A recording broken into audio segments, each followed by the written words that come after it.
नमस्कार दोस्तों, आपका स्वागत है पांचवी अचीवर्स में। मैं मयंक प्रताप सिंह एक बार फिर उपस्थित हूँ एक नई क्लास के साथ।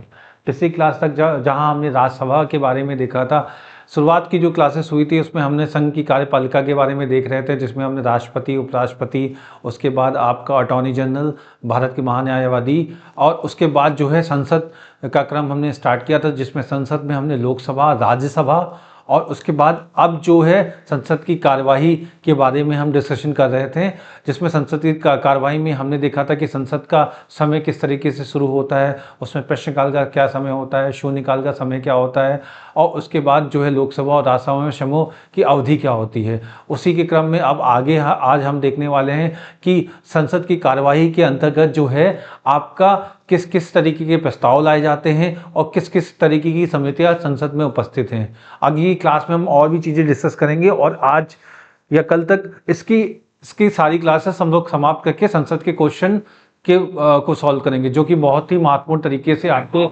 UPPCS, UPSC as well as और भी जितने कॉम्पिटिटिव एग्जाम्स में बहुत आयत में क्वेश्चन इसमें पूछे जाते हैं। इसी के क्रम में हम आज की क्लास को और आगे बढ़ाते हैं और पढ़ना स्टार्ट करते हैं संसद के विभिन्न प्रस्तावों के बारे में और उसकी समितियों के बारे में। ठीक है। हाँ, अगर हम बात करते हैं तो जो प्रस्ताव आते हैं वो संसद की वर्किंग के बारे में आते हैं। संसद की जो वर्किंग होती है उसके लिए जो है अलग अलग तरीके के प्रस्ताव आते हैं। कभी कभी क्या होता है कि संसद में कोई काम हो रहा होता है और कोई अर्जेंट मैटर आ जाता है। कोई अर्जेंट मैटर जो है पब्लिक इंपॉर्टेंस का, जो है जनरल पब्लिक इंपॉर्टेंस, यानी जो सामान्य लोगों की ज़रूरतों के लिए जो तत्कालिक समय में कोई ऐसा मैटर चल रहा होता है जिसके बारे में डिस्कशन करना बहुत ज़्यादा अनिवार्य हो जाता है। तो इस समय में क्या होता है, अगर सदन की कार्रवाई चल रही होती है तो उसके बीच में ही स्थगन प्रस्ताव लाया जाता है। स्थगन प्रस्ताव का मतलब काम रोको प्रस्ताव। स्थगन का मतलब होता है काम रोको। तो यानी स्थगन प्रस्ताव या काम रोको प्रस्ताव जो होता है ये आपका इसी के अंतर्गत लाया जाता है। जैसे हम लोग इंग्लिश में बोलते हैं एडजर्नमेंट मोशन। एडजर्न मतलब ही होता है, जैसे एडजर्न होता है ना, तो एडजर्न का मतलब ही होता है हाँ आपका किसी काम को जो है रोक देना, टू हॉल्ट। ठीक है, put on halt, to put on halt. Halt मतलब थोड़ी देर के लिए रोक देना। ठीक है, तो ये क्या हो, सदन की कार्रवाई चल रही हो, हाँ, तो उससे तत्कालिक महत्वपूर्ण कोई भी विषय का पर चर्चा के लिए क्या है, थोड़ी देर के लिए रोक देना। ये कैसा होगा, ये आपका ध्यान आकर्षण, ये क्या करेगा, आपका ध्यान आकर्षित करेगा उस मैटर पे जिस मैटर पे ये प्रस्ताव लाया गया है, जिस मैटर के रेलेवेंट में ये प्रस्ताव लाया गया है। अगर हम बात करें तो ये प्रस्ताव जो है आपका 4 बजे के बाद ही लाया जाता है। 4 बजे के बाद जो है काम रोको प्रस्ताव आता है मोस्टली। ठीक है, इसके बाद क्या होता है, इसके बाद एक और प्रस्ताव आता है जो क्या होता है, ध्यान आकर्षण प्रस्ताव होता है। ध्यान आकर्षण प्रस्ताव जो होता है ये कॉलिंग अटेंशन, जैसा कि वर्ड, ये एक मोशन होता है, मोशन ऑफ अटेंशन इसको बोलते हैं। तो ध्यान आकर्षण प्रस्ताव क्या होता है, एक मोशन ऑफ अटेंशन होता है। ये भी प्रस्ताव एक सिमिलरली जो है एडजर्नमेंट मोशन की तरीके से होता है, लेकिन इसमें क्या होता है, इसमें रेलिवेंट, इसमें कोई भी व्यक्ति, ऐसा ही जो प्रस्ताव जो लाए जाते हैं ये किसी भी व्यक्ति के द्वारा जो संसद में उपस्थित है उसके द्वारा ये प्रस्ताव लाया जाता है। ठीक है, और इसमें जो मोस्टली जो प्रस्ताव लाया जाता है, क्योंकि फंक्शनिंग जो हो रही होती है उसमें सरकार के द्वारा जो कार्य किया जा रहा है वही फंक्शनिंग वहां पे हो रही होती है, लेकिन उस फंक्शनिंग को रोककर जनरल पब्लिक इंपॉर्टेंस से रिलेवेंट कोई इश्यूज अगर आ रहे हैं तो उसको डिस्कशन करने के लिए जो है इन तरह के प्रस्तावों को लाया जाता है। जिसमें जो आपका पहला प्रस्ताव था जिसके बारे में हम डिस्कस कर चुके हैं, दूसरा प्रस्ताव जो है ध्यान आकर्षण प्रस्ताव। ये ध्यान आकर्षण प्रस्ताव किसके लिए आता है, जहां काम रोको जो है सरकार की कार्रवाई या संसद की कार्रवाई को रोककर किसी मैटर को डिस्कस करने के लिए लाया जाता है। वैसे जो ध्यान आकर्षण प्रस्ताव होता है वो किसी मंत्री का ध्यान आकर्षण करने के लिए लाया जाता है। किसके लिए, मंत्री का ध्यान आकर्षण करने के लिए। यानी अगर कोई मंत्री है, किसी विभाग से संबंधित कोई मंत्री है और उसके विभाग के अंतर्गत कुछ ऐसी कार्यविधि हो रही है जो कि इस समय ध्यान आकर्षित करने की योग्य है, क्योंकि उसमें जो काम हो रहा होगा वो उतना एफिशिएंटली नहीं हो रहा होगा या उसकी वजह से जनरल पब्लिक को कोई ना कोई दिक्कतें आ रही होंगी, तो उसके बीच में क्या होता है कि ऐसे मोशंस लाए जाते हैं। जैसे अगर विमेंस के ऊपर कोई इश्यूज हो रहा है या विमेंस के अगेंस्ट में कोई एट्रोसिटीज हो रही हो, तो आपका जो वो आपका जितनी भी मिनिस्ट्रीज होती हैं जो विमेन से रेलिवेंट होंगी, मिनिस्ट्री ऑफ फैमिली वेलफेयर और चाइल्ड डेवलपमेंट, जितनी भी मिनिस्ट्री आपका मिनिस्ट्रीज होंगी वो वहाँ पे आएगा। NC National Commission of Womens को सॉर्ट आफ्टर किया जाएगा। इन सारी चीज़ों के लिए जो है ऐसे मोशन ऑफ अटेंशन लाए जाते हैं। ठीक है, इसकी शुरुआत जो हुई थी कब हुई थी? 1954 में होती है। जो ध्यान देने वाली बात है वो क्या है कि इसकी शुरुआत जो हुई थी वो कब हुई थी आपकी? 1954 में हुई थी। ठीक है, तो ये दो तरह के प्रस्ताव आपने देखे। इसके बाद जो अगला प्रस्ताव होता है वो आपका होता है सेंसर मोशन।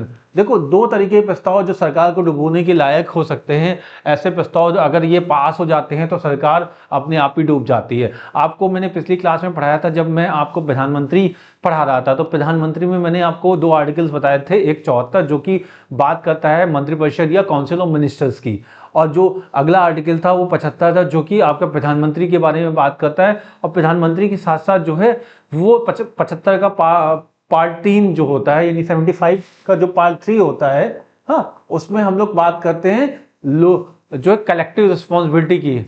ठीक है, सामूहिक दायित्व की बात करते हैं, कलेक्टिव रिस्पॉन्सिबिलिटी की लोकसभा के प्रति जो है मंत्रिपरिषद की।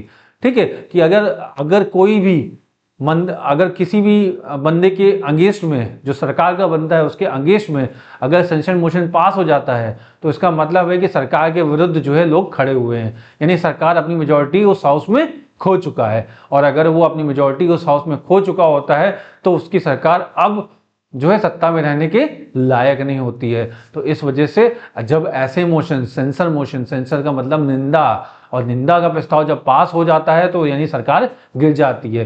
क्योंकि कलेक्टिव रिस्पॉन्सिबिलिटी का मतलब ये होता है कि वो तैरते भी साथ में हैं और डूबते भी साथ में हैं। जितने भी मंत्रिपरिषद में लोग होते हैं या जितने भी लोग लोकसभा में सदस्य के तौर पे होते हैं, ऑब्वियसली जो प्रस्ताव ये सारे के सारे लाए जाएंगे, ये एक रिस्पॉन्सिबल गवर्नमेंट को बनाने के लिए लाए जाते हैं, जिसमें अगर गवर्नमेंट अपनी रिस्पॉन्सिबिलिटी कहीं ना कहीं लूज कर रहा होता है तो ये प्रस्ताव जो है संसद के मेंबर्स के द्वारा प्रस्तुत किए जाते हैं। अब जो निंदा प्रस्ताव होता है, ये निंदा प्रस्ताव जो है इसमें क्या होता है, ये लोकसभा में सरकार या मंत्री के खिलाफ सही कार्य ना करने पर लाया जाता है। अगर वो सही कार्य नहीं करते हैं तो ये लाया जाएगा। क्योंकि क्या होता है, लोकसभा के प्रति सरकार जो होती है, जो सरकार होती है वो किसके प्रति होती है? लोकसभा के प्रति, हाँ, अनुच्छेद 75 के पॉइंट 3 के द्वारा जिम्मेदार होती है।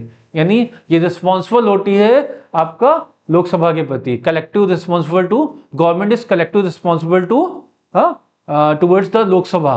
ठीक है, अकॉर्डिंग टू आर्टिकल 75.3। ठीक है, यदि यह प्रस्ताव पारित होता है तो सरकार क्या होगी?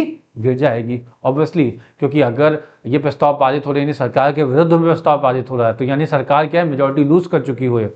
ठीक है, ये इसीलिए ये निंदा प्रस्ताव जो सेंसर मोशन है। और दूसरा क्या है? No confidence motion. No confidence motion अविश्वास प्रस्ताव, यानी हम सरकार पे विश्वास नहीं करते हैं। अब भाई एक तरह का मोशंस होता है जिसमें 50 मेंबर्स जो होते हैं सरकार के, ये प्रस्ताव को आपका इंट्रोड्यूस करते हैं। और अगर ये 50% + 1% से, ऑब्वियसली ऐसे इतने ही लोग चाहिए होंगे, क्योंकि सरकार बनाने के लिए भी इतने ही लोग चाहिए होते हैं कि जो टोटल सीट्स होती है, अगर उसमें आपका 50% से एक सीट ज़्यादा कोई पा जाता है तो वो सरकार बना लेता है। उसी तरीके से अगर ये प्रस्ताव जब आता है उसके बाद इसको पारित होने के लिए जो वहाँ की सिटिंग होगी उसमें 50% + 1 यानी सिंपल मेजॉरिटी में अगर वो पास हो जाती है तो उस केस में क्या होता है, आपका ये प्रस्ताव पारित हो गया तो सरकार वहीं पर गिर जाएगी। तो अविश्वास प्रस्ताव, ये निंदा प्रस्ताव, सरकार गिराने वाले प्रस्ताव कहलाते हैं। अगर आपसे कभी पूछा जाए कि ऐसे कौन से प्रस्ताव हैं जिसके पास होने से सरकार गिर सकती है, तो वो दो ही प्रस्ताव हैं, एक निंदा प्रस्ताव है, दूसरा अविश्वास प्रस्ताव है।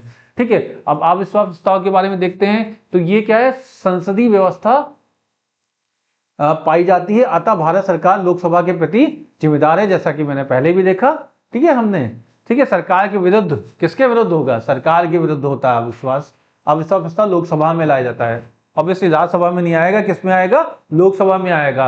और सदन के 50 सदस्य इस प्रस्ताव को ला सकते हैं। कितने सदस्य लाएंगे? आपका 50 सदस्य जो होते हैं सदन के, वो इस प्रस्ताव को इंट्रोड्यूस करते हैं और ये एक्सेप्ट होता है। और एक्सेप्ट होने के बाद जो है आपका, हाँ, अगर 50% + 1 वोट अगर इसको मिल जाते हैं तो इसमें क्या होता है? सरकार गिर जाती है। अब तक जो है कितनी बार ये प्रस्ताव आ चुका है? तो ये प्रस्ताव आपका 27 टाइम्स आ चुका है, यानी 27 बार ये प्रस्ताव आपका आ चुका है, लेकिन अभी तक पारित नहीं हुआ है। ठीक है, ऐसा नहीं, प्रस्ताव इंट्रोड्यूस तो हो जाते हैं क्योंकि 50 मेंबर्स तो आपको मिल जाएंगे, लेकिन इसको पारित करने के लिए 50% + 1 वोट चाहिए, जो कि ऑब्वियसली सरकार अपनी बहुमत को अगर जब लूज कर देता तभी ऐसी चीजें पॉसिबल हो पाती हैं, और अगर हो जाती हैं तो आपको पता है किसी एक मंत्री के विरुद्ध भी हो जाए तो वहां पे सरकार गिर जाएगी। ठीक है, क्योंकि आपको पता है अनुच्छेद 75 के पार्ट 3 में सरकार लोकसभा के प्रति उत्तरदायी होती है। अगर लोकसभा में अपने को अगर उसने अविश्वास प्रस्ताव में पारित होना पाया तो उसकी सरकार वहीं पे गिर जाएगी। और ये जो अविश्वास प्रस्ताव किस वर्ष में आया था? पहली बार 1963 में आया था। 1963 में पहली बार अविश्वास प्रस्ताव आया था। ठीक है, और उसी समय अपोजिशन का कंसेप्ट भी डेवलप हुआ था। ठीक है, तो इसलिए पहला अविश्वास प्रस्ताव वहीं आएगा। और आपको पता है दो आचार्य JB कृपलानी और जवाहरलाल नेहरू सरकार के विरुद्ध जो है ये कैरी आउट किया गया था। ठीक है, कांग्रेस पार्टी के सदस्य थे आचार्य JB, क्योंकि आपको पता है कि अपोजिशन पार्टी तो बाद में आई थी। 1967 में अपोजिशन का कंसेप्ट चालू हुआ था, लेकिन कांग्रेस पार्टी के मेंबर्स थे आचार्य JB कृपलानी। उन्होंने कांग्रेस पार्टी के सदस्य के रूप में जो है इस प्रस्ताव को पारित करवाया था। ठीक है, तो ये भी एक बहुत ही महत्वपूर्ण बात है कि 1963 से ये प्रस्ताव जो है पहली बार आया और अभी तक 27 बार ये आ चुका है। यानी सरकार जब भी इस क्राइसिस में होती है कि कुछ बातें जो सरकार कर रही होती है और उसमें जनरल पब्लिक इंपॉर्टेंस की बातें नहीं कर रही होती है, तो जो अपोजिशन के मेंबर्स होते हैं वो सरकार की निंदा करने के लिए या सरकार की जो पॉलिसीज है उसका विरोध करने के लिए ऐसे प्रस्तावों को प्रस्तुत करते हैं। ठीक है, आगे चलते हैं, बात करते हैं। इसके बाद एक और मोशन होता है जिसे हम लोग बोलते हैं जो है कॉन्फिडेंस मोशन। कॉन्फिडेंस मोशन का मतलब ये होता है आपका कि जैसे अविश्वास होता है कि आपका कोई कॉन्फिडेंस नहीं है, अविश्वास है सरकार की कार्य और कार्यविधि और गतिविधियों पर, उसी प्रकार से अगर मैं इसकी बात करता हूं, इस तरह के मोशंस की बात करता हूं कॉन्फिडेंस मोशन की, तो ये सरकार जो है स्वयं के लिए, सरकार स्वयं बहुमत लोकसभा में साबित करने के लिए विश्वास प्रस्ताव लाती है। ठीक है, कुछ कुछ सरकार जो होती हैं अपने बहुमत को प्रस्तुत करने के लिए, अपनी स्टैंड को प्रस्तुत करने के लिए इस तरह के प्रस्ताव लाती हैं। ठीक है, अगर हम बात करें तो विश्वास प्रस्ताव साबित करने के लिए करते समय कुछ सरकारें गिर जाती हैं, क्योंकि विश्वास प्रस्ताव सरकार इसलिए भी लाती है क्योंकि उसको कुछ बिल्स पास करने होते हैं, उसमें उसे अपनी स्ट्रेंथ दिखानी होती है कि कुछ बिल है। जैसा कि अगर आपने देखा होगा तो मैं ये बात करूं 2007-8 की शायद, तो उसमें उस समय जो है आपका यूरेनियम संवर्धन के लिए यूरेनियम की जो डील थी अमेरिका के साथ, उसका बिल पास कराने के लिए सरकार ने एक बार 2007-8 के लमसम जो है विश्वास प्रस्ताव, कांग्रेस सरकार ने विश्वास प्रस्ताव लाया था जिसमें उसने वोटिंग कराई थी। उस वोटिंग में वो विश्वास प्रस्ताव पास हुआ था, जिसकी वजह से वो बिल भी पास हो पाया था। तो कभी कभी वोटिंग के थ्रू भी बिल को पास कराना पाया जाता है, और जब भी ऐसा पाया जाता है तो उसमें विश्वास प्रस्ताव या कॉन्फिडेंस मोशन की जरूरत पड़ सकती है। और कभी कभी किसी भी सरकार को अपनी मेजॉरिटी को साबित करने के लिए भी कॉन्फिडेंस मोशन लाना पड़ता है, क्योंकि कभी कभी कोई गवर्नमेंट जो होती है जहां पे त्रिशंकु सिचुएशन आ जाती है, जहां पे कोलिशन गवर्नमेंट की जरूरत पड़ जाती है, जहां पे गठबंधन सरकार की जरूरत पड़ जाती है, तो वहां पर इस तरीके के आपके कॉन्फिडेंस मोशंस की या विश्वास प्रस्ताव की जरूरत पड़ती है। अगर हम एग्जांपल के तौर पे देखें तो जो बीपी सिंह की सरकार थी 1990 की, उसमें भी विश्वास प्रस्ताव लाया गया था, या 1997 की SD देवगौड़ा की सरकार थी, तब भी आपका ये विश्वास प्रस्ताव लाया गया था। और अगर 1998 में अटल बिहारी की सरकार की बात करें तो वहां भी विश्वास प्रस्ताव लाया गया था, जिसमें एक वोट से सरकार गिर गई थी, जो कि फेमस है। ये क्वेश्चन पूछा जाता है, एक वोट से किसकी सरकार गिर गई थी, तो वो अटल बिहारी वाजपेयी जी की सरकार थी, उसमें विश्वास प्रस्ताव पारित नहीं हो पाया था। ठीक है, तो विश्वास प्रस्ताव साबित करने में सरकार गिर गई। ठीक है, और ये जितने भी लोग हैं इनके लिए लाया गया था, इनका विश्वास प्रस्ताव जब पारित हो रहा था तो इनकी सरकार गिर गई थी। चाहे मैं बात करूं बीपी सिंह की, उसके बाद आपका 1991 से 1996 तक आपको पता ही कौन थे, 95 तक PV नरसिम्हा राव जी थे, वो भी एक तरह से कोलिशन गवर्नमेंट की फॉर्म में ही कैरी आउट कर रहे थे। ठीक है, तो आपका 1990 की बात करें तो बीपी सिंह की सरकार गिरी थी, विश्वनाथ प्रताप सिंह की। उसी तरीके से 1997 में SD देवगौड़ा की सरकार गिरी थी, और 1998 में अटल बिहारी की सरकार गिर गई थी विश्वास प्रस्ताव पारित करते समय। ठीक है, ये 3 मेंबर्स थे जिनके विश्वास प्रस्ताव पारित करते समय उनकी सरकार गिर गई थी। अब अगर हम बात करें एक ऐसा मोशन जो सरकार जो है किसी के प्रति धन्यवाद प्रस्तुत करने के लिए करती है तो उससे धन्यवाद प्रस्ताव करते हैं। ये धन्यवाद प्रस्ताव मोस्टली क्या होती है, आम चुनाव के बाद जो पहला राष्ट्रपति का भाषण होता है उसमें जब राष्ट्रपति भाषण देता है तो उस समय जो है ये धन्यवाद प्रस्ताव जो है आपका सरकार के द्वारा प्रस्तुत किया जाता है।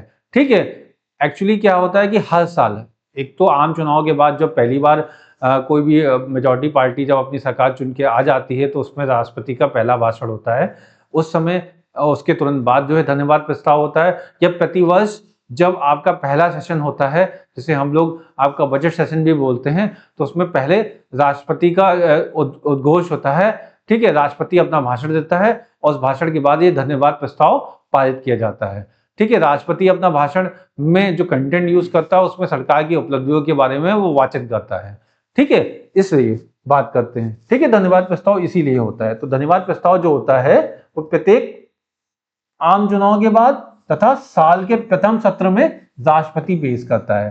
ठीक है, और ये किस लिए पेश करता है? ये धन्यवाद प्रस्ताव जो होता है आपका, धन्यवाद प्रस्ताव को सरकार तैयार करती है। कौन तैयार करेगा? सरकार तैयार करती है। जब सरकार तैयार करेगी तो अपनी ही बातें लिखेगी ना, अपनी ही तैयार तारीफें लिखेगी। तो यही होता है कि सरकार जो है अपनी उपलब्धियां या अचीवमेंट्स और भविष्य की योजनाओं की चर्चा करती है कि भविष्य में हम ये करेंगे, ये करेंगे, ये करेंगे, और ये होता है। जब ये प्रस्ताव आपका पारित होता है, ठीक है, तो ऑब्वियसली उसमें मोशन ऑफ थैंक्स होता है, राष्ट्रपति को धन्यवाद दिया जाता है और ये पारित कर दिया जाता है। ठीक है, अगर हम विप की बात करते हैं, जिसे हम लोग संचेतक भी बोलते हैं, विप जो होती है एक तरह का, अगर हम बात करें तो कोड़ा। ठीक है, विप मतलब क्या होता है कि हर चीज को जो है कंट्रोल में रखने वाला।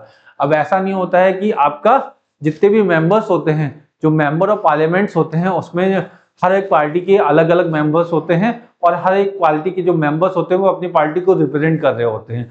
और ये जो विप होती है ये क्या करती है? ये विप जो होती है एक तरीके का आदेश होता है।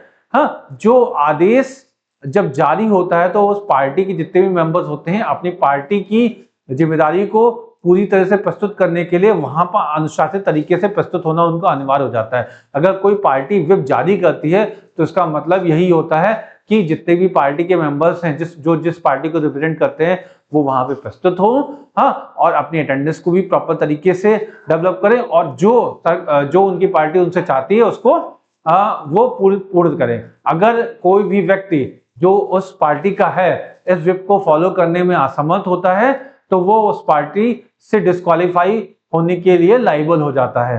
ठीक है, क्योंकि एक्चुअली विप जारी होने के बाद आपको उस पार्टी के अकॉर्डिंग ये माना जाता है कि आप उस पार्टी के से संबंधित जो अनुशासन है उसका पालन नहीं कर रहे हो। और ये चीज जो है लोकसभा अध्यक्ष के भी जब संज्ञान में आती है, अगर पार्टी इसमें आपका कार्रवाई करती है तो उसके तहत वो बंदा डिस्क्वालीफाई भी हो जाता है। ठीक है, तो विप जो होती है एक तरीके से एक कोड़ा होता है जो अपने मेंबर्स को बांध के रखने के लिए, उसको स्ट्रीमलाइन करने के लिए जरूरी हो जाता है। ठीक है, तो ये विप इसी के काम में आती है। ठीक है, आप देखिए किसी राजनीतिक दल के उस दल के सदस्यों के प्रति अनुशासन बनाए रखने के लिए जारी किया जाता है यह आदेश है। यदि कोई सदस्य संचेतक विप का उल्लंघन करता है तो उसके खिलाफ कार्रवाई सदन का अध्यक्ष करता है। जो भी सदन का अध्यक्ष होगा वो कार्रवाई करेगा और रिकमेंडेशन उसकी पार्टी के द्वारा दिया जाता है, क्योंकि एक्चुअली ये ऑर्डर मेंटेन करना होता है कि तुम जिस जगह हो उसी जगह रहो। अगर तुमने उस जगह से इधर उधर बंदर की तरह छलांग लगाई तो तुम्हारे ऊपर कार्रवाई हो सकती है और कार्रवाई होना आवश्यक भी। आज तुम इसके पक्ष में बोल रहे हो, कल उसके पक्ष में बोल रहे हो। जनता ने तुम्हें एक पार्टी का मेंबर समझते हुए आपको वोट दिया है, आपको रिस्पॉन्सिबिलिटी दी है कि आप उनके कमिटमेंट्स को, उनकी एस्पिरेशंस को पूरा करेंगे, लेकिन यहाँ तो आप कुछ और ही कर रहे हो। तो अध्यक्ष उसके ऊपर कार्रवाई करने के लिए स्वतंत्र होता है और इसीलिए क्या होता है, पार्टी अपनी व्हिप जारी करती है जिससे वो जो जनता के प्रति, जो जनता के बीच में जिस मकसद से गई थी उस मकसद को पूर्ण करने के लिए वो किस तरीके से कार्य कर पाएंगी। ठीक है, अगर हम बात करते हैं अलग तरीके से तो कुछ ऐसे भी मोशंस आते हैं, कुछ प्रस्ताव होते हैं जो जरूरी होते हैं। तो उसमें एक है हाफ एन आवर डिस्कशन, आधे घंटे के लिए। तो क्या होता है, जो सदस्य होते हैं, जो अध्यक्ष होता है, सदन का जो अध्यक्ष होता है, सप्ताह में 3 दिन जो है 30 मिनट का चर्चा करता है, जिसे आधे घंटे का प्रस्ताव बोलते हैं। अगर हाफ एन आवर डिस्कशन की बात करें तो हफ्ते में 3 दिन ऐसे होते हैं जहां पे 30 मिनट का डिस्कशन फोरम जनरेट हो जाता है, जिसमें डिस्कशन करने की बात हो जाती है किसी भी टॉपिक के रिलेवेंट।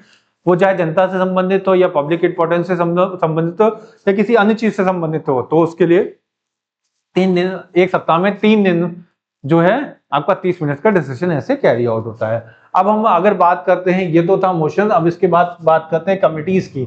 तो जो पार्लियामेंट्री कमिटीज होती हैं, पार्लियामेंट्री कमिटीज में 2 तरीके की कमिटीज होती हैं, एक स्थायी समिति होती है जो कि परमानेंट होती हैं, हाँ ठीक है, आपका स्टैंडिंग कमेटी, ठीक है, और दूसरी क्या होती है, एडहॉक कमेटी होती है, जो जरूरत के अनुसार बनती है। एडहॉक का मतलब ही क्या होगा, जब जरूरत होगी तभी वो बनेंगी। तो एडहॉक कमेटी जो होती है, अस्थायी समितियां होती हैं जो जरूरत के अनुसार बनती हैं, और जो स्टैंडिंग कमेटी होती है, स्टैंडिंग कमेटी का मतलब ही क्या होता है, जो स्टैंड रहेंगी हमेशा, यानी जो परमानेंट होंगी इन नेचर, ठीक है। इसमें से 2 तरीके की कमेटी होती है, एक डिपार्टमेंटल कमेटी होती है जो डिपार्टमेंट्स के लिए होते हैं, ठीक है, हाँ, विभागीय कमेटी होती है, जैसे ये डिपार्टमेंटल कमेटी हो गई, और ये फाइनेंस कमेटी यानी वित्त संबंधी समितियां, ठीक है। वित्त संबंधी समितियां जो होती हैं वो फाइनेंशियल कमेटी के रूप में होती हैं।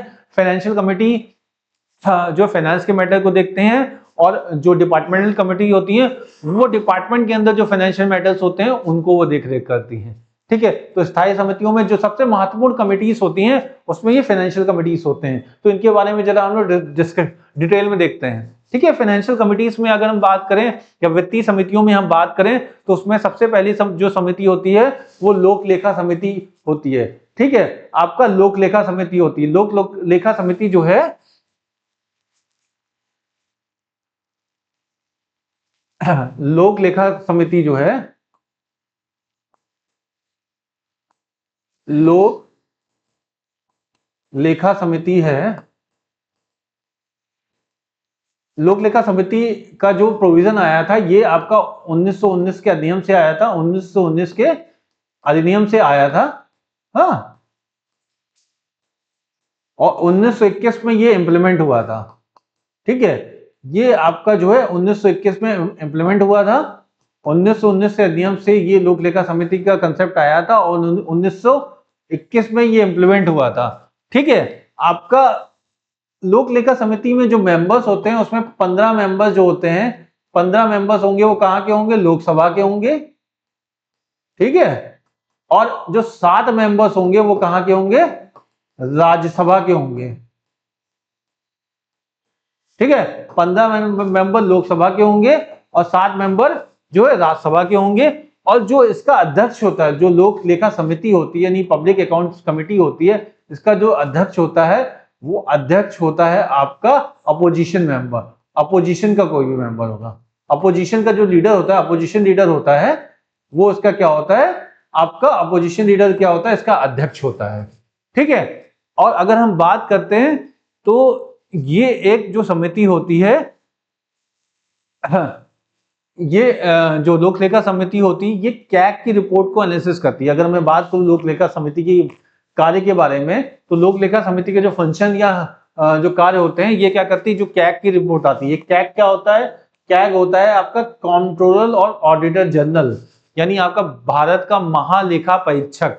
ये क्या करता है, जितने भी आपके बजट होते हैं, जब आपका बजट प्रस्तुत होता है, बजट के बाद जो पैसा अलग अलग डिपार्टमेंट्स को जाता है और वह पैसा वहां पे जाके जब स्पेंड होता है, तो स्पेंड होने के बाद जो है ये कमेटी देखती है, ऑडिट करती है, इंटरनल ऑडिट करती है कि पैसा कहां कहां किस किस मद में, जिस मद में बताया गया था क्या उस मद में खर्च हुआ है, क्या जिस मद में खर्च हुआ है क्या सही तरीके से खर्च हुआ है। ये एक अपनी डिटेल रिपोर्ट बनाती है। उस रिपोर्ट को फिर वो प्रस्तुत करती है किसके सामने, लोक लेखा समिति के सामने, कि देखिए ये बजट तो इतना का बना था लेकिन इसमें स्पेंडिंग इस तरीके से सही या गलत तरीके, जिस तरीके से भी हुई है वो इस तरीके से हुई है, स्पेंडिंग इतनी होनी चाहिए थी लेकिन उससे 10 गुना ज्यादा स्पेंडिंग कर दी गई है। अगर हम बात करें कुछ प्रीवियस गवर्नमेंट्स की, तो अगर आपने 2G घोटाला या कोलगेट घोटाला 2010 का, या CWG घोटाला देखा होगा, कॉमनवेल्थ गेम घोटाला, इन सारी घोटालों की जो रिपोर्टिंग की गई थी वो कैग के द्वारा की गई थी, और जिसकी वजह से इस तरह के घोटाले उजागर में आए हुए थे, ठीक है। अभी एक चर्चा और भी चल रही है। अभी आपका अगर मैं बोलूं तो एक आपका कौशल विकास योजना, जिसे हम लोग बोलते हैं, जो कौशल विकास के लिए जो स्किल डेवलपमेंट स्कीम है, उसके बारे में भी अभी जो रिपोर्ट आई है CAG की, उसमें भी मिस अप्रोप्रिएशन ऑफ फंड की बात कही जा रही है, ऐसी चर्चा है। अब इसका कोई वेरिफाइबल फैक्ट नहीं है, लेकिन ऐसे मिस अप्रोप्रिएशन ऑफ फंड की बात की जा रही है कि जितना खर्च किया गया उतना वो ग्राउंड लेवल पे इंप्लीमेंट नहीं हो पाया। ये सबकी रिपोर्टिंग कौन करता है? कैग करता है। कैग किसको करेगा रिपोर्ट? ये कैग आपका पब्लिक अकाउंट कमेटी को करेगा। अब पब्लिक अकाउंट कमेटी जो है इसको वेरीफाई करती है और ये फिर उसके बाद इसको संसद के पटल पे रखती है। ठीक है, कैग अपनी रिपोर्ट संसद के पटल पे रखेगा। ठीक है, रिपोर्ट जारी करता है। कैग जो होता है लोक लेखा समिति की जांच को पूर्ण समर्थन सहयोग देता है, इसलिए कैग को लोक लेखा समिति का क्या कहते हैं? फ्रेंड, फिलोसफर एंड गाइड कहा जाता है।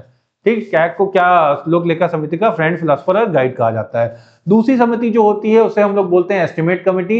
एस्टिमेट यानी प्राक्कलन समिति, ये टोटली लोकसभा की समिति होती है। किसकी होती है?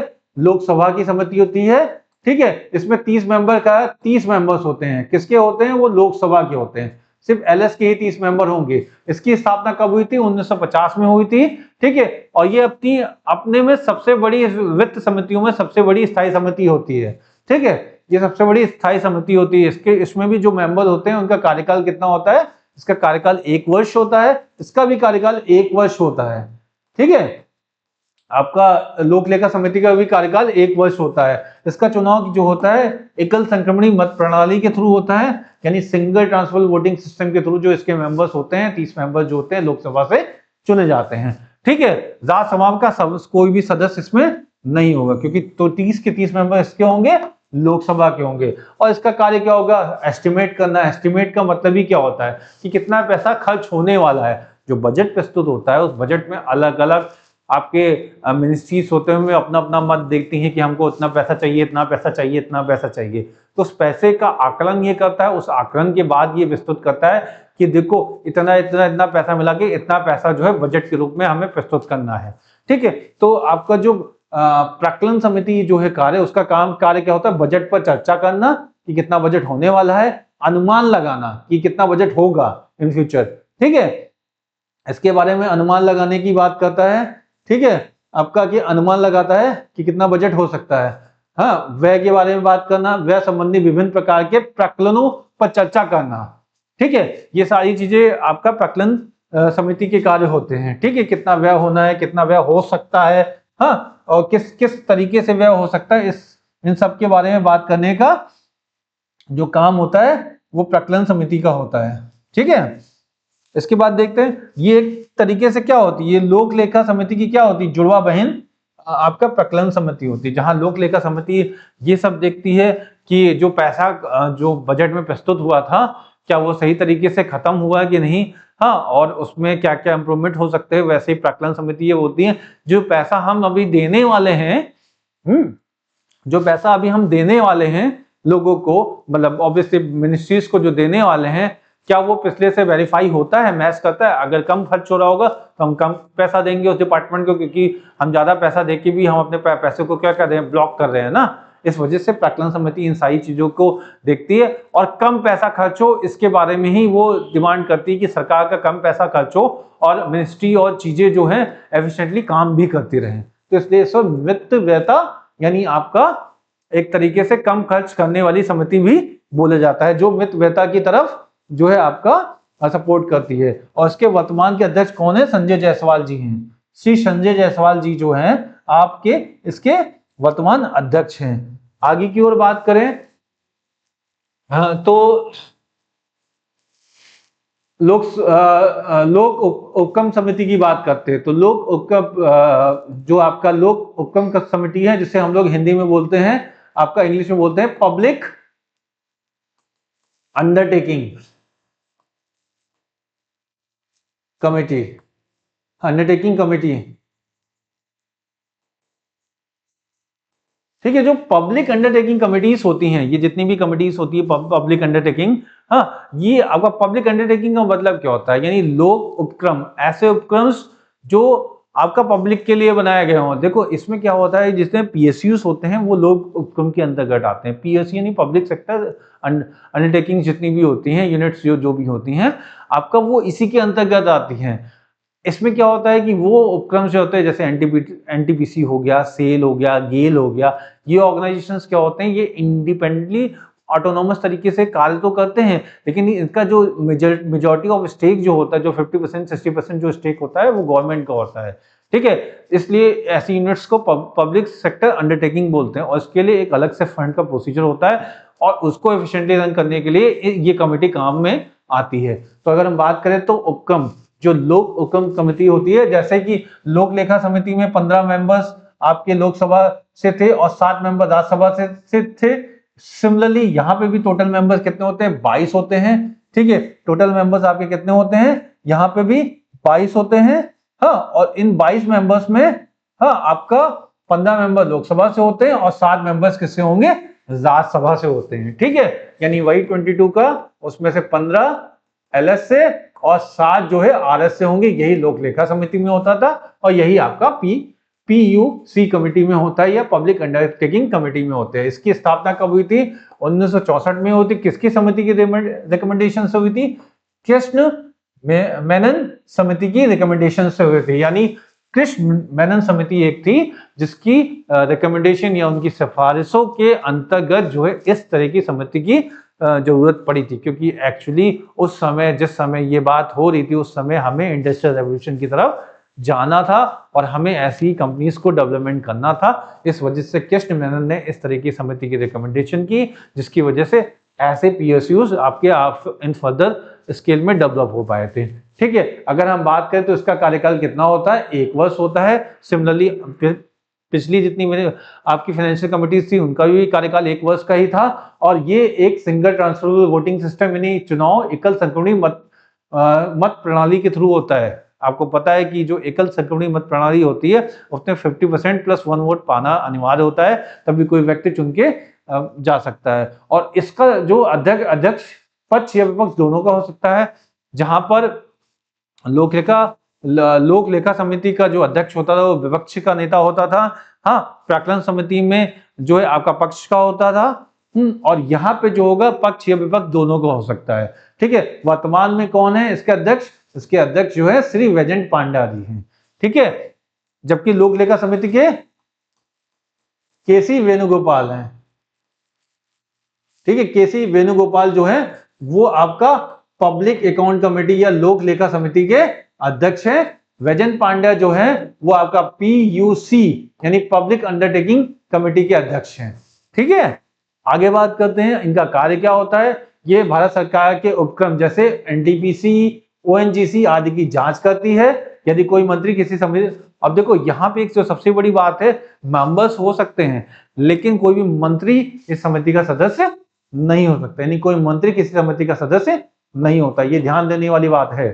ठीक है, इसके बाद जो बात करते हैं वो डिपार्टमेंटल कमिटीज की बात करते हैं। इसकी स्थापना कब हुई थी, 92-93 में की गई थी। जितनी भी डिपार्टमेंटल कमिटीज होती हैं इसमें, अब जो डिपार्टमेंटल कमिटीज होंगी उसमें क्या 24 अलग अलग तरीके की विभागीय समितियां होती हैं, जिसमें लोकसभा में 16, लोकसभा की 16 और राज्यसभा की 8 समिति होती हैं। ठीक है, अगर हम बात करें तो कब आया था, पहली बात ये देख लो तो 1992 में आया था। ठीक है, और ये 1992 में पहली बार आया हुआ था। हाँ, उसके बाद इसमें जो है आपका टोटल कितनी कमिटीज होती हैं, 24 समितिस होती हैं। इस 24 में जो है आपका 8 राज्यसभा से होती हैं और 8 राज्यसभा से होंगी, 16 24 है ना, तो 16 बची 16 किससे होंगी, लोकसभा से होंगी। ठीक है, और एक विभागीय समिति जिसे हम लोग डिपार्टमेंटल कमेटी बोलते हैं, एक समिति में क्या है, एक समिति में 31 सदस्य होते हैं। ठीक है, ओके, अगर हम बात करें तो ये जो डिपार्टमेंट कमिटीज होती हैं इनका काम क्या होता है, मेजरली इनका जो काम होता है हाँ वो विभागीय समितियों का कार्य किसी एक विभाग से संबंधित जांच करना होता है। जिस विभाग से संबंधित होगी उसी की जांच करेंगे, तभी इसका नाम क्या पड़ा है, विभागीय समिति पड़ा है। इस समिति का गठन बजट की जांच करने के लिए होता है, के लिए किया जाता है। किसके बजट की जांच, उस विभाग से संबंधित जो बजट आवंटित होता है उसकी जांच करने के लिए विभागीय समिति का जो है काम होता है। अगर हम बात करें तो प्राक्कलन समिति जो एस्टिमेट कमेटी होती है, जो प्राक्कलन समिति होती है, जो एस्टिमेट कमेटी होती है, हाँ जो प्राक्कलन समिति होती है, ये बजट की जांच करती है। जबकि विभागीय समिति क्या है, विभागीय समिति क्या है, बजट को विभिन्न विभागों में बांटकर जांच करती है। ठीक है, यानी जो विभागीय समिति होंगी ये क्या करेंगी, बजट को विभिन्न विभागों में बांट देंगी, अपने विभाग के अंतर्गत जो आने वाले जो उप विभाग होंगे उनको बांटेगी। हाँ, बांटने के बाद ये जांच करेगी, ठीक है, विभागीय समिति की कितना पैसा कैसे कहाँ कहाँ किस किस मत में होता है। जैसे मेरे कार्यालय के अंतर्गत में फाइनेंस मिनिस्ट्री में अगर एक पैसा आता है तो उसमें एक एक्सपेंडिचर विंग होती है, एक्सपेंडिचर विंग में जाता है, उसमें भी जो एक्सपेंडिचर विंग होती है उसमें डिफेंस फाइनेंस जो होता है उस डिफेंस फाइनेंस में जाएगा। डिफेंस फाइनेंस में के अंतर्गत जो हमारा कार्यालय डिफेंस अकाउंट डिपार्टमेंट आता है तो उसके अंतर्गत ये कार्य हम लोग को दिया जाता है कि हम लोग उसकी अकाउंटिंग की CGD है, कंट्रोल जनरल डिफेंस अकाउंट के अंतर्गत जो है हम उसके लेखा जोखा का प्राकलन करें, ठीक है, एस्टिमेट करें कि एक्सपेंडिचर कैसा होना चाहिए, कैसा हो रहा है, और उसकी रिपोर्ट जो है हम अपने उच्च अधिकारियों को करते हैं। वो उच्च अधिकारी जो है इसकी रिपोर्ट जो है मिनिस्ट्री ऑफ डिफेंस, हाँ, फाइनेंस डिवीजन को करती है और वो फिर फाइनेंस मिनिस्ट्री को रिपोर्ट करती है। तो इस तरह से कार्य जो है आपका संचालित किया जाता है। ठीक है, अगर हम बात करें अस्थायी समितियों की तो ये टेम्पररी कमेटी होती है, ये जब जरूरत पड़ती है तब बनती है। इसे हम लोग ज्वाइंट पार्लियामेंट्री कमेटीज भी बोलते हैं, जहां पे लोकसभा और राज्यसभा दोनों के मेंबर्स आपका ज्वाइन होके जो है कैरी आउट करते हैं बिजनेसेस को। ऐसी बहुत सारी समितियां बन चुकी हैं। जब कोई बहुत बड़ा इश्यू जनरेट होता है तो उसमें जो है ज्वाइंट पार्लियामेंट्री कमेटी की जरूरत पड़ती है, किसी बिल को पास करने के लिए, किसी इश्यू को रिजॉल्व करने के लिए, किसी विवाद को जो है समाप्त करने के लिए ऐसी समितियों की जरूरत अध्यक्ष के द्वारा जो है इसके द्वारा बनाई जाती है। जो लोकसभा का अध्यक्ष होता है उसके द्वारा उसको बनाया जाता है और किसी विशिष्ट मुद्दे को इसके द्वारा सुलझाया जाता है। ठीक है, ये क्या है, संयुक्त संसदीय समिति, ज्वाइंट पार्लियामेंट्री समिति, जेपीसी एक तरीके से अस्थायी समिति के रूप में एग्जिस्ट करती है, या अस्थायी समिति किसी विशेष मामले की जांच करने के लिए इसका गठन किया जाता है। ये या सिर्फ 5 बार इसका गठन किया गया, अभी तक कितनी बार किया गया, 5 बार इसका गठन कर दिया गया है। वैसे तो बहुत बार और भी हो चुका है लेकिन अभी रिसेंटली इसमें है। तो अगर हमने देखते हैं तो 1987 के बकफोस घोटाला जो हुआ था उसमें 1992 में जो आपका शेयर मार्केट स्कैम हुआ था हर्षल मेहता वाला, ठीक है, उसमें आपका जेपीसी बनी थी। अगर हम मैं बोलूं प्रतिभूति घोटाले में उसमें हुआ था, ठीक है, स्टैम्प पेपर जिसे हम लोग बोलते हैं ना, स्टैम्प पेपर स्कैम, ठीक है, उसमें भी हुआ था। ये कोल्ड ड्रिंक्स में जो मिलावट हुई थी उसमें भी घोटाले की बात जो हुई थी 2009 में उसमें हुआ था, और 2009 में ही 2G स्पेक्ट्रम जो घोटाला था उसमें भी जेपीसी आपकी बनी थी। तो ये जेपीसी जब जरूरत पड़ती है तभी बनती है, और जो ये आपका किसी बड़े इश्यूज को रिजॉल्व करने के लिए इसका गठन किया जाता है अध्यक्ष के द्वारा, लोकसभा के अध्यक्ष के द्वारा, स्पीकर के द्वारा। ठीक है, अगर हम बात करें जेपीसी की जो संयुक्त संसदीय समिति का गठन जो होता है लोकसभा और राज्यसभा के सदस्य मिलकर करते हैं, जैसा कि मैंने अभी शुरुआत में आपको बताया।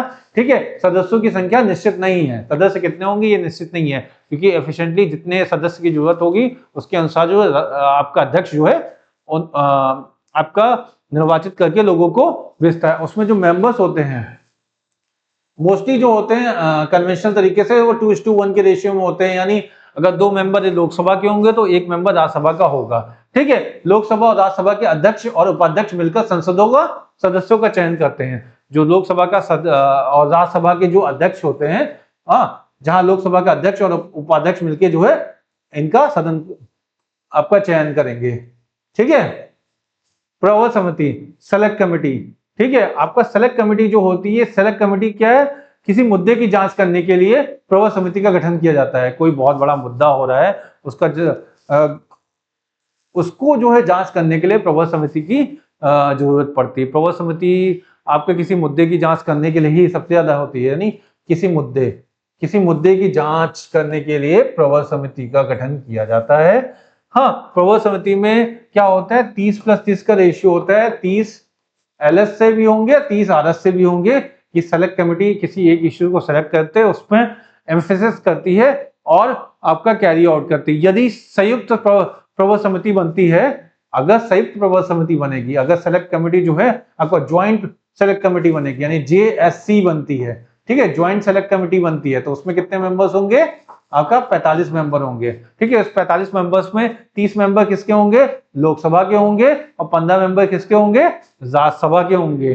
ठीक है, ये एक तरह की अस्थायी समिति होती है, सेलेक्ट कमेटी। ठीक है, संविधान में एकमात्र समिति जिसका प्रावधान संविधान के अनुच्छेद 344 में किया गया है, ठीक है, वो राजभाषा और 343 में किसका किया गया, राजभाषा के तौर पर 15 वर्ष के लिए अंग्रेजी भाषा का प्रयोग होगा। अतः 1963 में इसके बाद राजभाषा जो है हिंदी होगी। ठीक है, अभी जो 343 में एक राजभाषा समिति की बात की गई थी, उसमें एक आपका कि ये बात की गई थी जब 1950 में लागू हुई थी, तो उसमें ये कहा था कि 15 वर्ष तक जो है अंग्रेजी भाषा के रूप में कार्य करेगी, लेकिन उसके बाद क्या हो जाएगा, आपका हिंदी भाषा जो है आपका प्रचलन में पूरी तरीके से आ जाएगी, ये बात की गई थी। लेकिन उसके बाद क्या हुआ, संसद में विरोध अन्य भाषाई राज्यों के द्वारा हुआ। उसके बाद जो है राजभाषा अधिनियम 1963 पास होता है, जिसके बाद ये बात की जाती है कि जो संसद की भाषा होगी वो संसद की भाषा हिंदी के साथ साथ अंग्रेजी भाषा भी होगी, और ये आपका कंटिन्यूली चलती जाएगी, जो अभी तक चलती आ रही है। अब अगर आपके मन में आता होगा कि क्या यही दो भाषा यूज हो सकती है, तो ऐसा नहीं है कि संसद में सिर्फ हिंदी और अंग्रेजी भाषा यूज हो सकती है। अगर किसी व्यक्ति को अपने क्षेत्र की भाषा में बात करना है तो वो अपनी क्षेत्रीय भाषा में भी बात कर सकता है, लेकिन उसको एक दिन पहले जो है आपका स्पीकर ऑफ द लोकसभा या जो लोकसभा की सीट को प्रिसाइड कर रहा होता है, अध्यक्ष या उपाध्यक्ष या कोई भी मेंबर जो प्रिसाइड कर रहा होता है, उसको इंटीमेट करना होता है, जानकारी देनी होती है। ठीक है, अगर हम बात करते हैं आपका इस प्रावधान को दक्षिण भारत के राज्यों ने, यानी किस प्रावधान को, जो आपका अनुच्छेद 343 के तहत जो है ये कहा गया कि जो हिंदी भाषा का प्रयोग जो है 15 साल के लिए प्रॉपर तरीके से होगा। हाँ, तो उसके बारे में जो प्रावधान आया था उसमें दक्षिण भारत के राज्य जो है उसका विरोध किया था। इस विरोध के बाद क्या हुआ, राजभाषा अधिनियम 1963 जो कि अभी मैंने आपको बताया बना, जिसके माध्यम से यह प्रावधान किया गया कि हिंदी के साथ अंग्रेजी भाषा का प्रयोग किया जाएगा। किसके द्वारा, हिंदी के साथ अंग्रेजी का प्रयोग किया जाएगा, आपका राजभाषा अधिनियम 1963 के तहत। ठीक है, और वर्ष 1976 में राजभाषा समिति कब बनी, राजभाषा समिति 1976 में किया गया, जिसका कार्य क्या है, हिंदी भाषा के प्रयोग को बढ़ावा देना। और इसी वजह से क्या होता है, राजभाषा अनुभाग हर एक कार्यालय में डेवलप किया गया कि जो क्षेत्रीय भाषा के साथ साथ जो है हिंदी भाषा का जो है बढ़ाओ, क्योंकि जो दिल्ली में सरकार बैठती है, दिल्ली में जो सरकार बैठती है उसमें उसने एक यूनिवर्सल लैंग्वेज या जो हमारी राजभाषा है उस राजभाषा को हिंदी के तौर पे माना हुआ है, और उसको वो प्रॉपर तरीके से हर एक डिपार्टमेंट में कम्युनिकेशन का मोड के रूप में प्रमोट करना चाहती है। ठीक है, हाँ, जो एक कॉमन ऑफिशियल लैंग्वेज किसी कंट्री की डेवलप हो सके। ठीक है, अगर हम बात करें जो 1976 में बनी हुई राजभाषा समिति है, वो ऑफिशियल लैंग्वेज कमेटी, उसमें सदस्यों की संख्या की बात करें तो जो 20 सदस्य होते हैं वो एलएस से होते हैं, और 10 सदस्य जो होते हैं वो आपके आरएस यानी लोकसभा से होते हैं। ठीक है, 20 सदस्य लोकसभा से होंगे और 10 सदस्य जो होंगे आपका राज्यसभा से होंगे। और अगर हम बात करें भाषा का प्रयोग, तो भाषा का प्रयोग की बात अनुच्छेद 120 में हमारी की गई है। ये जो अनुच्छेद 120 है भारत के संविधान का, इसमें भाषा की बात की गई है, और उस भाषा के तौर पे ये बोला गया है कि भाषा हिंदी भी हो सकती है, अंग्रेजी भी हो सकती है, और जो भाषा एक जो हो सकती है वो क्षेत्रीय भाषा हो सकती है। लेकिन क्षेत्रीय भाषा का प्रयोग तभी किया जाएगा जब आपका एक दिन पहले जो व्यक्ति इस क्षेत्रीय भाषा का प्रयोग करने वाला है वो आपका उस हाउस के अध्यक्ष को एक दिन पहले इंटीमेट कर दे। ठीक है, अगर हम बात करें और समिटीज की, तो उसमें जो है आपका एक आती है बिजनेस एडवाइजरी कमेटी, जो है आपका कार्य मंत्रणा समिति, यानी बिजनेस किस तरीके से चलेगा, कार्य किस तरीके से होगा संसद के अंदर, तो उसके लिए एक कमेटी जो होती है उसको हम लोग क्या बोलते हैं, बिजनेस एडवाइजरी कमेटी होती है, जो एडवाइस करती है कि बिजनेस किस तरीके से चलना चाहिए, कार्य का संचालन किस तरीके से होना चाहिए। ठीक है, प्रत्येक सदन की कार्यवाही को संचालित करने के लिए क्या होती है, कार्य मंत्रणा समिति होती है जो गठित की जाती है, जो लोकसभा और राज्यसभा में अपनी अपनी कार्य मंत्रणा समिति होती है, यानी हर एक हाउस की एक अलग अलग समिति होती हैं जिसमें उसके बिजनेस को प्रोसीजर किस तरीके से काम किया जाएगा इसके लिए होती है। लोकसभा में अपनी कार्य मंत्रणा समिति होती है, ठीक है, लोकसभा की अपनी होगी, राज्यसभा की अपनी समिति होगी, और इसमें क्या होंगे आपका 15 मेंबर जो होंगे एलएस के होंगे और 11 मेंबर जो होंगे आरएस के होंगे। ठीक है, ये कैरी आउट होते हैं। कुछ इंपॉर्टेंट समितिज, जो सबसे ज्यादा इंपॉर्टेंट समितिज होती है, जो ध्यान देने वाली होती हैं, वो जो मैंने आपको पढ़ाई है उनमें से आपका लोक लेखा समिति, प्रकलन समिति, लोक उपक्रम समिति, जेपीसी और राजभाषा समिति, ये इंपॉर्टेंट समिति होती है। और जितनी भी समिति होती हैं ये जानकारी के लिए जरूरी होती है, लेकिन इतनी ज्यादा इंपॉर्टेंट नहीं कैरी आउट करती, जिसमें से 3 जो ये समिति होती हैं ये मोस्ट इंपॉर्टेंट समिति होती है, क्योंकि ये तीनों समिति कितनी कैसी होती है, फाइनेंशियल कमिटी होती है। ठीक है, ये फाइनेंशियल कमिटी होती है। और उसमें भी सुपर इंपॉर्टेंट कमिटी कौन सी होती है, लोक लेखा समिति होती है, जिसके बारे में आपको जानकारी होना अति आवश्यक है। ठीक है, लोक लेखा समिति का अध्यक्ष कौन है, ये सभी चीजें आपको पता होनी चाहिए। अब जब हम लोक लेखा समिति या फाइनेंशियल समिति की बात करें तो हम फाइनेंस की बात करते हैं कि फाइनेंस का किस तरीके से एडजस्टमेंट या मैनेजमेंट कैसे होता है आपका संसद के द्वारा। तो अगर हम संसद के द्वारा जब फाइनेंस के एडजस्टमेंट की बात करते हो तो जो फाइनेंस का एडजस्टमेंट होता है वो निधियां, यानी जो फंड है वो फंड बना के किया जाता है। उस फंड में बनाने पे आपका 2-3 तरीके के फंड होते हैं, एक पब्लिक फंड होता है, एक आपका कॉन्टीजेंसी फंड होता है, एक कंसोलिडेट फंड होता है। अगर हम बात करें हिंदी में तो जो गवर्नमेंट ऑफ फंड के बारे में बात करेंगे तो एक संचित निधि होती है, एक आकस्मिक निधि होती है, और एक जो होती है आपका लोक लेखा निधि, ठीक है, जिसे पब्लिक अकाउंट फंड बोलते हैं। ठीक है, तो अगर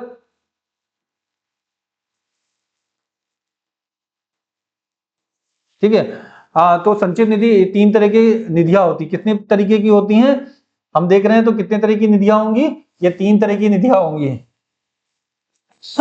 जिसमें पहली निधि जिसे हम लोग क्या बोलते हैं, कंसोलिडेट फंड। ठीक है, फंड जो अनुच्छेद 266 के थ्रू होता है। आपका लोक लेखा निधि जिसे हम लोग पब्लिक अकाउंट फंड बोलते हैं, ये 266 के पार्ट ए में होगा।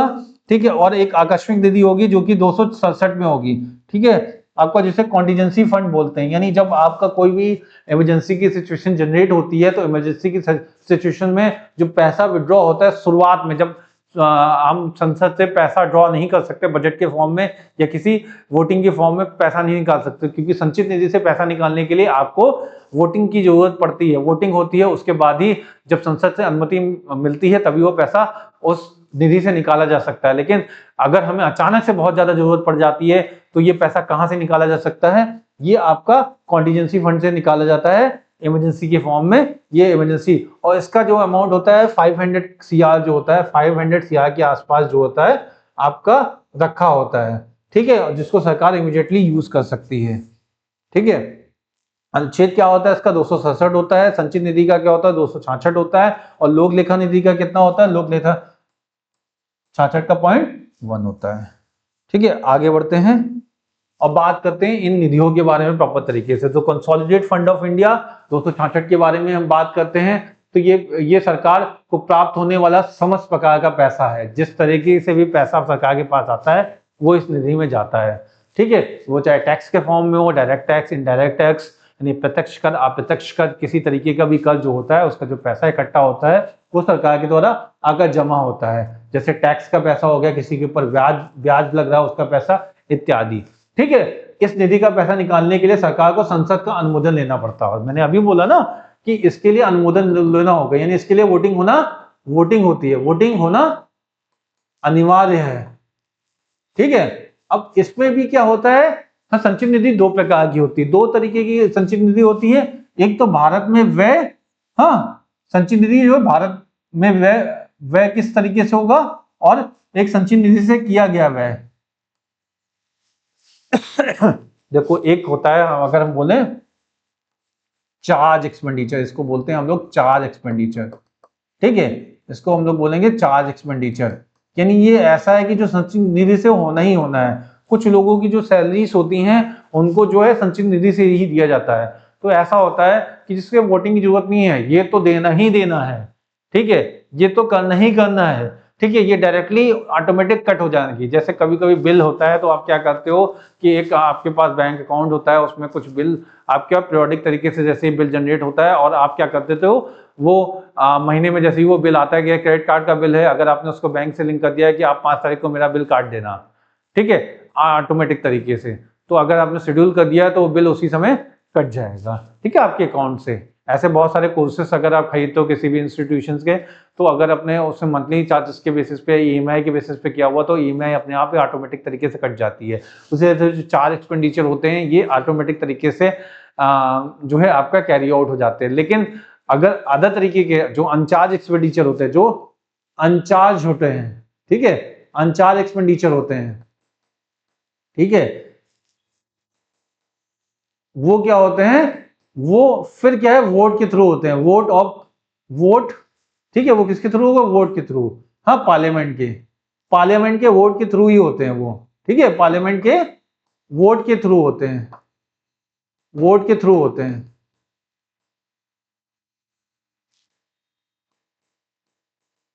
ठीक है। ये देखो इसमें बोला चार्ज अपॉन एक्सपेंडिचर, यानी संवैधानिक पदाधिकारी को वेतन जो दिया जाता है, जैसे प्रेसिडेंट है, वाइस प्रेसिडेंट है, कैग है, जजेस हैं, इनको जो पैसा दिया जाएगा ये संचित निधि के चार्ज एक्सपेंडिचर के फॉर्म में आएगा, ये भारत में व्यय से आएगा।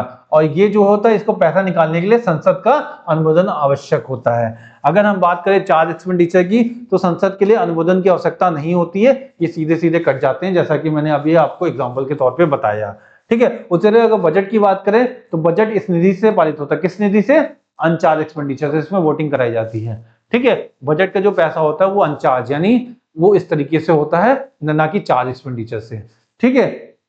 ओके, आगे बढ़ते हैं। और इसके बाद जो आता है वो आपका पब्लिक अकाउंट आता है।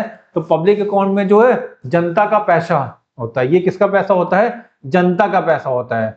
जो सरकार क्या करती है, जैसे कोई किसी ने भविष्य निधि की योजना लेके रखी हो सरकार के अंतर्गत, सरकार ने कोई योजना बना के रखी हो, उसके अंतर्गत जो भविष्य निधि में पैसा आता है, या फिर पोस्ट ऑफिस में जो पैसा इकट्ठा हुआ होता है, ठीक है, या एफडी के फॉर्म में, ये लोगों का पैसा है, इसीलिए से पब्लिक फंड बोलते हैं, ठीक है, पब्लिक अकाउंट बोलते हैं। ये सरकार के द्वारा जो है नागरिकों से इकट्ठा किया गया पैसा नहीं है, ये नागरिकों ने अपनी सेविंग का जनरेट किया हुआ पैसा सरकार की चलाई गई भिन्न भिन्न योजनाओं में अपने लिए संचित किया हुआ सेविंग के तौर पे रखा गया पैसा जो है वो इस तरीके के होता है, जिसमें आपका भविष्य निधि हो गई, पोस्ट ऑफिस का हो गया, या एफडी हो गई, या योजनाएं हो गई आदि में जो पैसा जनता का इकट्ठा हुआ रखा होता है उसे पब्लिक अकाउंट बोलते हैं। इसमें धन निकासी के लिए संसद के अनुमोदन की आवश्यकता नहीं होती, अतः इस पर वोटिंग नहीं होती, यानी जो पब्लिक अकाउंट है उस पर कोई वोटिंग नहीं होगी। वोटिंग सिर्फ एक ही पे होगी, वो आपका कंसोलिडेटेड फंड ऑफ इंडिया में जो बजट पास होता है उस पे ही वोटिंग होती है। अगर चार्ज एक्सपेंडिचर की बात करें तो वो तो ऑटोमेटिक तरीके से उससे कट जाएगा। अगर हम पब्लिक अकाउंट की बात करते हैं तो पब्लिक अकाउंट पब्लिक का पैसा होता है, जो एफडी के फॉर्म में, सेविंग अकाउंट के फॉर्म में, आपका फेसबुक बोल रहा हूँ मैं, आपका पोस्ट ऑफिस के फॉर्म में, ठीक है, ये पैसा वहां पे इकट्ठा हुआ होता है और सरकार इसके द्वारा जब भी चाहे पैसा निकाल सकती है, इसके लिए किसी के अनुमोदन की आवश्यकता नहीं होगी।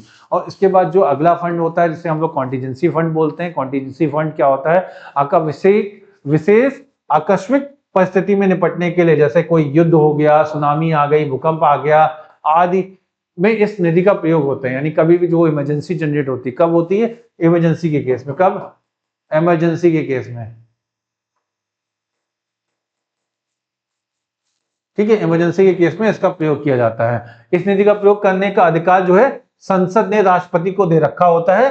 राष्ट्रपति की पूर्व अनुमति से सरकार धन का प्रयोग कर सकती है और राष्ट्रपति की प्रायर रिकमेंडेशन से ही सरकार इसका प्रयोग करती है। ऑब्वियसली जितनी भी चाबी होती है वो किसके पास होती है, जितनी भी चाबी होती है वो राष्ट्रपति के पास ही होती है, जितनी भी अकाउंट की चाबी होती है राष्ट्रपति के पास होती है और उसी की अनुशंसा के अकॉर्डिंग प्रायर रिकमेंडेशन, या पहले उससे अनुमति लेगा उसके बाद लोग पैसा खर्च करेंगे। हाँ, इसमें बजट के तरीके से ऐसा नहीं होगा कि संसद बैठेगी उसके बाद वोट पास करेगी तब होगा, नहीं, इमरजेंसी का केस है तो तुरंत ही पैसा मिलेगा, ठीक है। संसद का अनुमोदन प्रयोग करने का, हाँ, संसद का अनुमोदन प्रयोग करने के बाद लिया जाता है, उसके बाद जब रिकमेंडेशन लेनी होगी तो ले ली जाएगी, ठीक है। इस निधि का देखभाल भारत सरकार का वित्त सचिव करता है। कौन करता है, वित्त सचिव, यानी चाबी जो होती है, ताला जो अकाउंट होता है वो तो राष्ट्रपति के नाम पे होता है, लेकिन इसकी चाबी जो होती है वो वित्त सचिव यानी फाइनेंस सेक्रेटरी जो होता है उसके पास होती है। वो तुरंत ही इस पैसे को रिलीज कर देता है जब भी गवर्नमेंट की जरूरत होती है। वर्तमान में अभी कितना पैसा रखा हुआ है, 30,000 करोड़ की राशि का आकस्मिक निधि के तौर पर रखा हुआ। अभी जो है 30,000 करोड़ रुपए की आकस्मिक निधि भारत सरकार अपने पास रखती है, ठीक है। कितनी है, 30,000 करोड़। ओके, इसी के साथ जो है हमने आज की क्लास में देखा कि किस तरीके से आपका अलग अलग समितियां हैं, ठीक है, किस तरीके के मोशंस या प्रस्ताव लाए जाते हैं संसद के अंदर, किस तरह के प्रस्ताव लाए जाते हैं, किस तरह की समितियां हैं और उनमें निधियां किस तरीके की हैं। इन निधियों में हमने तीन तरह की निधियां हमने देखी, ठीक है। उसमें से आपका कंसोलिडेट फंड देखा हमने, कंसोलिडेट फंड देखा, ठीक है, कॉन्टीजेंसी फंड देखा, हाँ, और इसके बाद पब्लिक अकाउंट देखा, ठीक है। उसी तरह से अलग अलग समितियों में देखा तो लोक लेखा समिति देखी, आपका प्रकलन समिति देखी, अब पब्लिक अंडरटेकिंग समिति देखी, जो सार्वजनिक उपक्रम समितियां हैं उनको देखा, फाइनेंशियल कमेटी जो बहुत ही ज्यादा इंपॉर्टेंट होती है, इसके साथ साथ राजभाषा कमेटी भी देखी और डिपार्टमेंटल कमेटी भी देखी। और जहां प्रस्ताव की बात करें तो वहां हमने स्थगन प्रस्ताव भी देखा था और काम रोको प्रस्ताव भी जिसे हम लोग बोलते हैं वो भी देखा था। उसके बाद ध्यान आकर्षण प्रस्ताव देखा था। धीरे धीरे हम जब आगे बढ़े तो निंदा प्रस्ताव को हमने देखा और इसके साथ साथ जो है आपका अविश्वास प्रस्ताव देखा और विश्वास प्रस्ताव भी देखा, जहां पे जिसको पास करने में कुछ सरकारें गिर भी गई थी। तो इस तरीके से आज की क्लास में हमने संसद के अंदर चलने वाली अलग अलग गतिविधियों के बारे में चर्चा की। अगली क्लास में जो है हम बजट के बारे में देखते हैं कि संसद में बजट के का प्रस्तुतिकरण किस तरीके से होता है और अन्य कार्य किस तरीके से कंप्लीट होते हैं। और मुझे आशा है कि अगली क्लास जो है आपका अंतिम क्लास होगी जिसमें हम लोग पूरी तरीके से संसद की सारी चीजों को खत्म कर चुके होंगे। ठीक है, इसी के साथ ये क्लास यहीं पे समाप्त करते हैं। नमस्कार।